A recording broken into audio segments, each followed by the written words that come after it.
अच्छा, तो दारू का मामला है, छुड़ा देंगे, 4 दिन में ही छुड़ा देंगे। मैं दारू की वजह से बहुत परेशान हूँ। घर का सारा सामान बिक गया, पेटीकोट तक खरीदने का पैसा नहीं है। अच्छा, क्यों बे, क्यों पीता है इतनी दारू? अरे महाराज जी, मैं कहाँ पीता हूँ, दारू तो ये पीती है, मुझे बिना बात की लपेट दिया। ये हम क्या सुन रहे हैं, आप दारू पीती हो? अरे अभी आपको इसके बारे में पता ही क्या है, झेल तो मैं रहा हूँ। दारू पीने के बाद ये डाकू हसीना से भी खतरनाक हो जाती है, इसका कोई सामना नहीं कर पाता। अगर ऐसी बात है तो मैं इसको शराब दे दूंगा। रहने दो बाबा, शराब का ही तो सारा झगड़ा है, तुम और दे दो।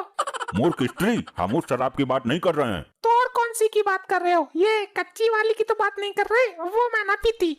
अच्छा तो बताओ, कितनी पीती हो एक दिन में? ज्यादा नहीं बाबा, बस थोड़ी सी। थोड़ी सी कितनी?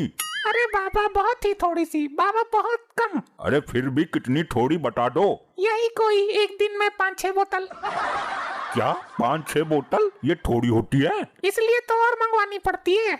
अच्छा ये बताओ। 1 मिनट रुको, मैं पहले पैक मार लूं, उसके बाद बात करती हूँ। बाबा इसको पीने से रोको, अगर इसको नशा ज्यादा हो गया तो तुम्हारी दुर्गति कर देगी यो। अरे नहीं, कुछ नहीं होगा, पीने दो, बहुत देखे हैं ऐसे। अब बोल पाखंडी। सीधा बाबा से पाखंडी? काम की बात कर, तू यहाँ दारू छुड़वाने आई थी ना?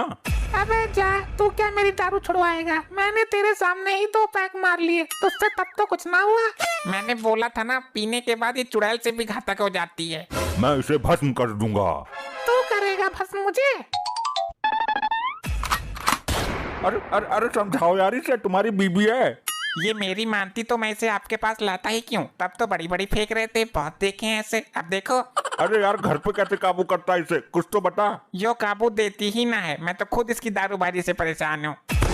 मेरी दारूबाजी से परेशान है तू? मैं तो खुद तेरी लुगाईबाजी से परेशान हूँ। रोज नई नई औरतों से मुंह मारने की आदत है ना तुझे? नहीं तो ऐसा कुछ नहीं है, आप गलत समझ रही हो। इसलिए तो मैं पीती हूँ, गम में पीती हूँ। तू बेवफाई करता है मेरे साथ। अगर प्राण बचाने हैं तो यहाँ से भागने में ही अक्लमंदी है। अरे ये आप क्या कर रहे हो? ये काम तो मेरा है। लेकिन तू अपनी जिम्मेदारी समझती कब है, होश में आएगी तब तो करेगी। अरे नहीं, आप तो मेरे परमेश्वर हो, मेरे सब कुछ हो। मैं अपने होते हुए आपको ये काम नहीं करने दूंगी। अच्छा, ये परमेश्वर तब कहाँ चला गया था, जब तूने मेरे मुंह में तमंचा घुसेड़ा था?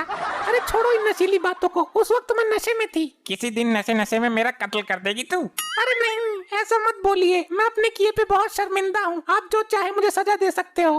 अरे नहीं नहीं, तुम्हें अपनी गलती का एहसास हो गया, इतना ही काफी है। आपकी सेवा करना मेरा धर्म है। मैंने आपके साथ 7 फेरे लिए हैं, हमारा 7 जन्मों का साथ है। मैं तो इस जन्म में ही दुखी हूँ तुझसे। क्या बोला आपने? कुछ नहीं, बस वो सही बात है तुम्हारी। मैं अपने होते हुए आपको कष्ट आने ही नहीं दूंगी। आप मेरे साथ अंदर चलो। अब क्या यहाँ मेरी आरती उतारेगी? नहीं, आप बैठिए, मैं आपके लिए खाना लाती हूँ। आप आराम कर लेना, मैं आपकी टांगे दबा दूंगी। अगर तुम रोज इसी तरह शांति से रहा करो तो ये घर स्वर्ग ना बन जाए। आप चिंता मत कीजिए, मैं बहुत जल्द इस घर को स्वर्ग बना दूंगी और आपको स्वर्गवासी। क्या बोला तुमने? कुछ नहीं, मैं अभी पानी लेकर आती हूँ।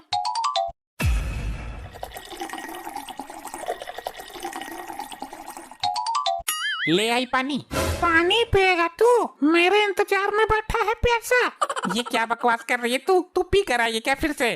तेरी हिम्मत कैसे हुई मेरे बेड पर बैठने की? चल नीचे उतर। अरे यार तू नहीं तो बोला था। माफ कर दे, गलती हो गई। गलती? और ये मुफ्त का खाना ठूस रहा है, काम तो कुछ करता नहीं है। अरे यार तुम्हें अचानक क्या हो जाता है? अभी तो बोल रही थी तुम आराम कर लेना, तुम्हारी टांगे दबा दूंगी। टांगे दबाऊंगी नहीं, टांगे तोड़ दूंगी। टांगों में छेद खोल दूंगी। अबे ओ पति की पूछ, आज से तू मेरी टांगे दबाएगा और मेरा पेटीकोट भी तू ही धोएगा। हाँ धो दूंगा, बस तुम मुझे माफ कर दो, मेरी जान बख्श दो। कल 2 बोतल अपनी तरफ से ला के दूंगा तुम्हें। चल ठीक है, किया तुझे माफ। तुम यहाँ पर बैठी हो, तुम्हारा पति देखो वहाँ क्या गुल खिला रहा है, नई नई लुगाइयों से फोन पर बात कर रहा है। अच्छा किधर है वो, मुझे बताओ। मेरे साथ चलो और अपनी आंखों से देखो उसकी अश्लील हरकतें। अरे ये तो वही दारूबाज औरत है, इससे तो भगवान बचाए। अरे महाराज जी, आप यहाँ क्या कर रहे हैं पेड़ पर? वो मैं यहाँ तपस्या करने आया था। आप मेरे घर पर चलिए, मुझे सेवा का एक अवसर प्रदान कीजिए। नहीं, मैं स्त्री से सेवा करवाकर पाप का भोगी नहीं बनना चाहता। तुम बाबा को यहीं तपस्या करने दो, मेरे साथ चलो, वरना तुम्हारा पति वहाँ से निकल जाएगा। अरे यार जानू, कैसी बातें कर रही हो? तुम तो जानती हो मेरी बीवी एक नंबर की शराबी है। किसी दिन नशे की हालत में ही उसका गला घोट दूंगा। ये मेरे ही बारे में बात कर रहा है ना? और किसको बोलेगा? तुम ही तो हो उसके रास्ते का कांटा। मेरे बारे में ऐसे सोच सकता है ये? अरे उस बेवड़ी को क्या पता पति का सम्मान क्या होता है, वो तो बस बोतल पीना जानती है। इसको छोड़ूंगी नहीं, 4 बोतल इसके नाम से ही सही। अरे मेरी बीबी का टेंशन तुम मत लो, उसको 1 बोतल पिलाओ और तलाक के पेपर पर साइन करवा लो। ऐसी कोई दिक्कत वाली बात ही नहीं है। पता नहीं कितना गिरा हुआ है ये आदमी। वो दारू पीती है, मुझे इस बात का दुख नहीं है, बल्कि दुख इस बात का है कि वो दारू पीकर मर नहीं रही, बल्कि मुझे मारने को तैयार हो जाती है। देखिए अपने पति की घटिया हरकत तुमने। किसी दिन मैं ही उसकी दारू की बोतल में जहर डाल दूंगा। बस बहुत हो गया। जब देश की लाखों महिलाएं शराबी पतियों को बर्दाश्त कर सकती हैं, उनकी मार खा सकती हैं, तो क्या एक आदमी एक शराबी औरत को बर्दाश्त नहीं कर सकता? अरे तुम यहाँ, मैं तो मस्ती कर रहा था। मैं तुम्हें ये बताने आई हूँ, जब एक मर्द एक शराबी औरत को नहीं झेल सकता, तो वो बेचारी लाखों औरतें उन शराबी मर्दों को कैसे झेलती होंगी? तुम्हारी बात सही है, मैं समझ गया। अभी नहीं समझा तू, मैं समझाती हूँ। जरा वो मेरा सिस्टम निकालो। अरे अरे अरे, ये क्या कर रहा है तू? मुझे मरवाएगा क्या? हाँ, अब बोल, क्या भौंक रहा था तू? तुमने जो कुछ भी सुना उसको एक बुरा सपना समझकर भूल जाओ। फिर आ गई अपनी औकात पर। लगता है आज मुझे मार कर ही छोड़ेगी।